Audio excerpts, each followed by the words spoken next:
So I was at the grocery store the other day, standing in line, and I'm just staring at the candy bars. Ah, the checkout aisle. The ultimate test of willpower. It really is. And I had this whole internal debate, like, for a good 30 seconds. I shouldn't, but I really want to. I felt like I was making a real choice. You felt the full weight of it. I did. And then my hand just moved. I grabbed the chocolate. But here's the weird part.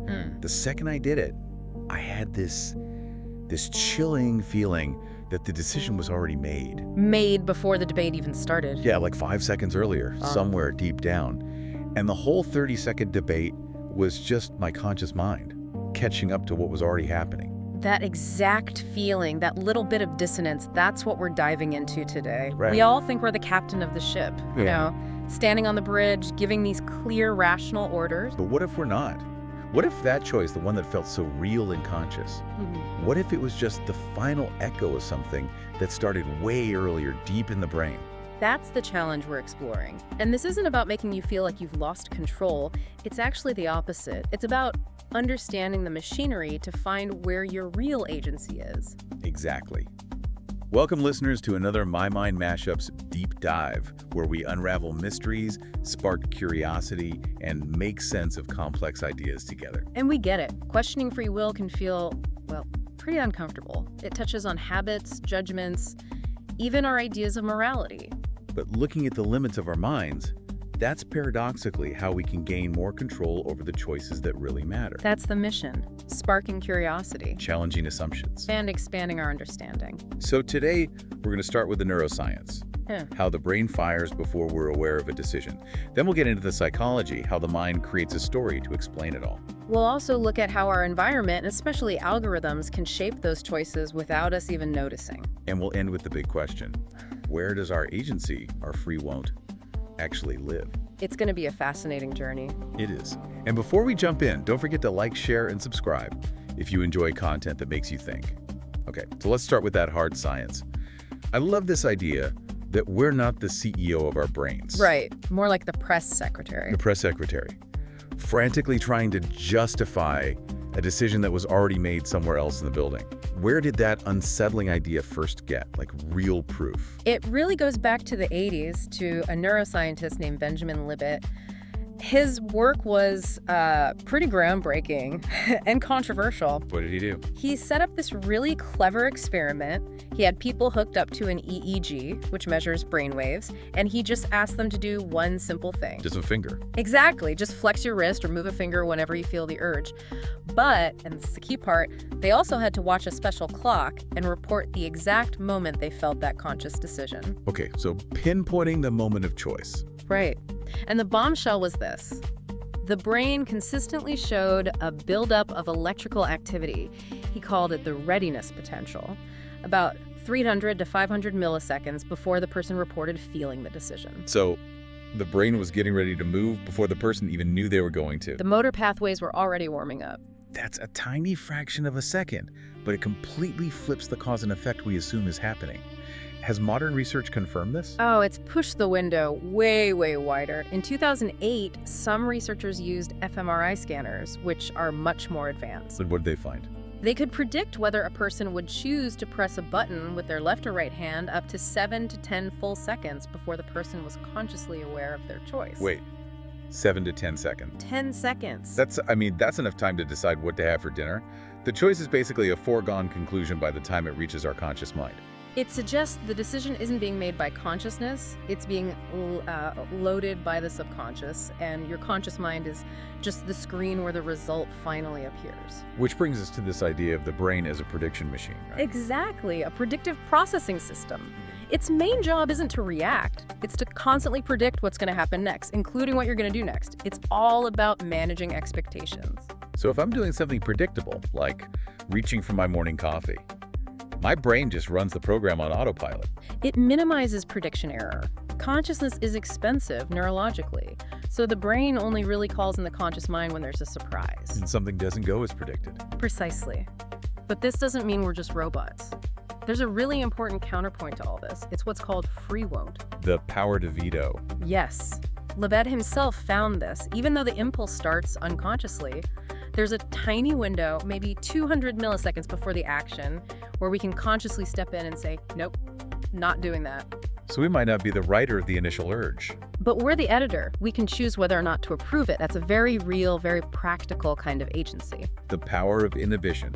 Free won't, not free will. That's the idea. Ah. So if the brain is making the call seconds before we know it, that raises a huge psychological question. Who's writing the story we tell ourselves about making that choice? Right. Why do we feel so certain that we did it, that we were in control from the start? And this leads directly to the amazing research on what's called the interpreter module. This is the stuff with the split brain patients, right? From Gazzaniga and Sperry. Correct. These are patients who, for severe epilepsy, had the connection between their two brain hemispheres, the corpus callosum severed. So the two halves of their brain couldn't communicate. They were working in total isolation, and the left hemisphere is the one that handles language, the talking part.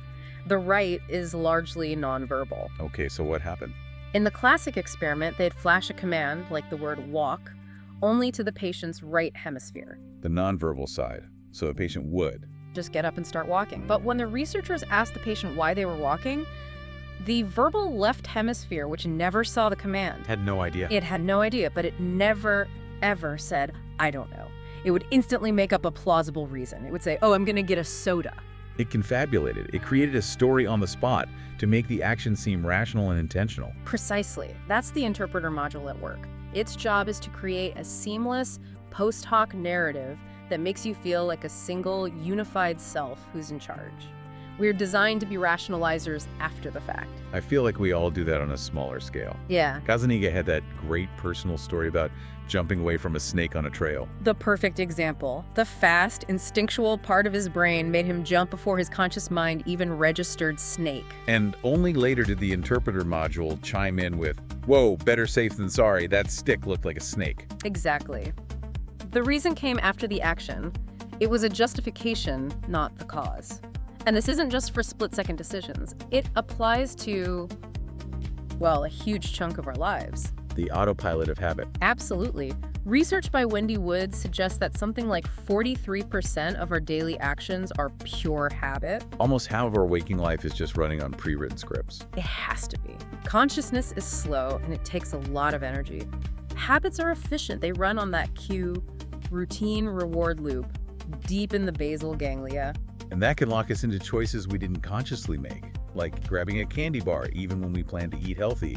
The cue was there, and the routine just took over. The efficient non-conscious system overrode your conscious goal. Okay, so if our own brains have these glitches and efficient shortcuts, it feels like they can be really easy to exploit from the outside. Oh, they are. And this is where we get into some truly mind-bending experiments. Let's talk about something called choice blindness. This is the one with the photos, right? Yes. Researchers Johansson and Hall showed people 2 photos of faces and asked them to pick the one they found more attractive. Simple enough. A basic preference test. Yeah. But then using a little bit of sleight of hand, when they handed the chosen photo back to the person, they swapped it for the one they had just rejected. And did people notice? The vast majority, over 70%, did not notice the switch. They didn't even realize they were holding the picture they didn't choose. Not only that, they immediately started giving detailed, confident reasons for why they chose it. Oh, I liked her earrings, or he has such a warm smile. For the face they had literally just rejected. Yes, it shows we don't choose what we like. We like what we think we chose. Our need for a consistent story is stronger than our memory of the actual choice. That is just wild. And this wasn't just for faces, was it? Not at all. They did a version in Sweden during an election where they manipulated people's answers on a political survey. And people just accepted the changed answers. An incredible 92% of them did. They'd start confidently justifying a political stance that was the complete opposite of what they'd said moments before. The mind just papers over the inconsistency to maintain the narrative. So how does this connect to something as simple as, like, holding a cup of coffee? Through a concept called priming. Subtle cues in your environment can nudge your decisions without your awareness. The hot coffee study. The classic. If you have someone hold a warm cup of coffee, they later judge a total stranger as having a warmer, more generous personality. Hold a cold drink, and they judge the person as cold and aloof. So the physical feeling primes the social judgment. It happens all the time. Reading words associated with old age makes people literally walk more slowly. Yeah. The world is constantly whispering suggestions to your subconscious. Which leads right into framing, how you package the information. And how you exploit our deep-seated loss aversion. We feel the pain of a loss about twice as much as the pleasure of an equivalent gain. So if you tell someone surgery has a 90% survival rate, They feel safe, risk-averse. But if you frame the exact same statistic as a 10% mortality rate, that word mortality triggers loss aversion. and they suddenly become much more willing to try risky alternatives. Same facts, completely different choice. Just like meat labeled 75% lean tastes better to people than the same meat labeled 25% fat. The frame is everything. And in the digital world we live in now, these principles aren't just tricks, they're métier. They're the core of the business model. They're built into the algorithms. Which is why the digital world has shifted from recommendation, hey, you might like this, To prescription. This is your reality. the algorithm isn't trying to give you a balanced view, it's just trying to maximize engagement, keep you clicking. Which creates these filter bubbles where your choices feel inevitable because you're not even being shown the alternatives. And designers use what they call dark patterns. Right, the user experience designs that are meant to trick you. Like the Roach Motel. Super easy to sign up for a service, but they make it intentionally confusing and difficult to cancel. They're exploiting our desire to avoid friction. And maybe the biggest exploit of all is the default bias. The power of the choice that requires zero effort. The organ donation example is the perfect illustration of this. It's stunning. In countries where you have to actively opt in to be a donor, the rates are super low, maybe 15%, but in countries where the default is opt-out, where you're automatically a donor unless you take steps to change it. The rates are near 100%. It's the same choice, theoretically, but the default setting engineers the outcome. We just stick with the path of least resistance. And tech is a master at creating that path. I love Tristan Harris's analogy of the infinite scroll being like a bottomless bowl of soup. You just keep consuming because there's no natural stopping cue. The decision to stop is never forced upon you. Autoplay on video platforms does the same thing. It removes the friction of having to consciously choose to watch the next thing. And social media guides our social choices too. It'll suggest a one-click tag or a connection. And you get that little dopamine hit, which encourages you to do it again and again. You feel like you're freely connecting, but you're really following a carefully designed, algorithmically optimized path. An architecture of inevitability. It's a powerful thought. And if this is resonating with you, hit that subscribe button so you don't miss the next deep dive. Okay, so if our biology and our technology are pushing us around this much, where does that leave us? This feels like it moves from science into philosophy. It absolutely does. You get into the age-old debate between determinism, the idea that every event is the inevitable result of prior causes. Which doesn't leave much room for free will. Not in the traditional sense, but then you have compatibilism, which tries to find a middle ground. What's the argument there? Compatibilists say that free will can still exist in a deterministic universe. They just redefine it. Freedom isn't an uncaused action, it's a voluntary action. An action that aligns with my internal reasons and desires, even if those desires were themselves caused by my genes and my environment. Exactly. I'm free when I get to act according to my nature, even if that nature was predetermined. And that brings us right back to free won't. It's the practical application of that idea. The impulse might be caused, but our conscious assent to that impulse. That's where we can insert a moment of freedom. You know, this sounds so much like what ancient wisdom traditions have been saying for centuries. The parallels are incredible. The Stoics believed the cosmos was fated, deterministic, but they said the one thing that is truly up to us is our response, our attitude. We can't control the event, but we can control our assent to it. And in Buddhism, the idea of anatta, or non-self, suggests that the I who is making the decisions isn't some fixed CEO. It's a fluid narrative, a collection of processes. And once you see that the commander is just a story, you can start to observe the processes without being controlled by them. It's a powerful convergence of ideas, but Yeah. we also have to admit that the belief in free will is incredibly important for society. There were studies on this, right? That if you tell people they don't have free will, they behave worse. Yes, research by Vos and Schooler found that people who were primed to disbelieve in free will were more likely to cheat on a test. So the illusion of choice might be a necessary fiction for holding ourselves and others accountable. It's a very delicate balance to strike. So after all of this, what's the bottom line for us? If we accept we're on autopilot a lot of the time, how do we actually take back the controls? What are the practical takeaways? I think the first one has to be empathy. Just recognizing how much biology, environment, and algorithms influence people, it should make us more compassionate. It shifts the focus from just blame and retribution towards understanding and maybe rehabilitation. Exactly. And from there, you get to the great paradox. The only way to gain conscious control is to first accept that you're usually on autopilot. Awareness is the first step. It is. And that leads to 3 really concrete strategies. The first one is simple. Just pause. Create a space between the stimulus and the response. That's the Viktor Frankl idea. In that space is your power to choose. That's where you activate your free will. So when you get an angry email, don't reply immediately. Close the window, walk away for 5 minutes, then come back. You've inserted the space. The second strategy is environment design. Stop relying on sheer willpower. It's a resource that runs out.